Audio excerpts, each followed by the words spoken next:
So, going through camp so far, what have you seen in these early stages? Yeah, I think the start has been really competitive. I think it's a mix of guys that are kind of just getting started this week, that have been home working out and are here now, and the guys that have kind of been our mix through Summer League and Sixers camp, right? So some guys are playing catch up more so than others. I think more than anything, we've just seen an energy and a competitiveness that comes along with that. You guys have a lot of athletic players. Do you think that's a really good thing for the guys down here? Yeah, I think so. I think one of the many things we try to accomplish here is trying to find guys that can be future NBA players. I think there's a threshold, an athletic threshold that needs to be met to even really have a realistic chance of making it a reality, right? So I think that's something we look for when we're targeting guys. And I think we look at this group here and we feel pretty good about all these guys as G League players in the short term, but with the upside to be meaningful NBA guys at some point. As you built the roster, you were projecting a couple of things. If this guy can do this, he can really help us. Sure. Are there any surprises around maybe people that are able to do things you maybe weren't even counting on, and vice versa? Are there things that concern you now that maybe you're hoping someone could grow into a role that and you don't have to use names, but is there any of that in camp so far?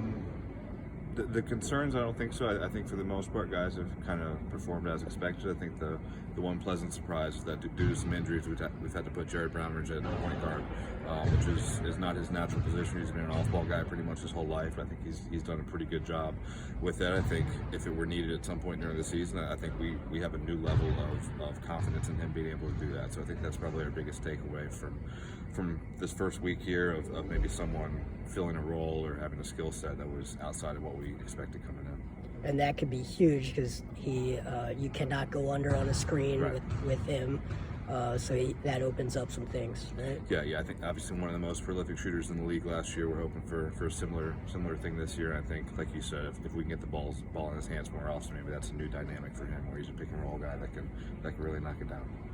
You guys are obviously looking for team development, but with the G League, there's so much individual development and things that you're trying to work on with each player. Can you just kind of break that down a little bit about how it is still about the team, but how you look at each player individually? Yeah, so every player in our roster is going to get an individualized development plan, and Coach and I will start having those meetings here with guys shortly where this is where we see you right now, this is where we want you to get, and this is kind of the steps and the milestones we want to see you get along the way. So that's a big thing. We really pride ourselves in our individual development, but at the same time, we are a basketball team. We've got 50 games on our schedule that we're about to play, so we want to put everyone in a position where they can succeed as individuals, and that kind of all comes together with us having team success. So I think it's the two go hand in hand, right? We want to teach winning habits and positive habits, and they should show up on the court in the team setting where everyone is kind of getting their own and having success. Steals and blocks are going to be they're important for any defense, but when you're building a fan base, building a connection, those kind of highlight type plays are even more important. It looks like you've built a team that is really going to focus on turning teams over and protecting the rim.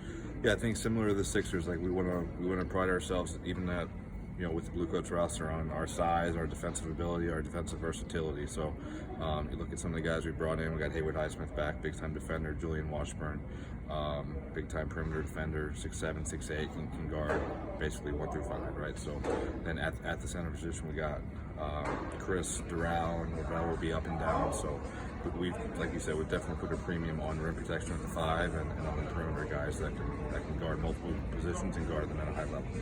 What have you seen from Zaire throughout this week? Yeah, I think Zaire, the biggest thing is just he's got a new energy about him this year. I think just the confidence, and he's more vocal. So I think he's excited to be here and get some reps and be able to play. I think we're really excited to kind of continue to see his progression.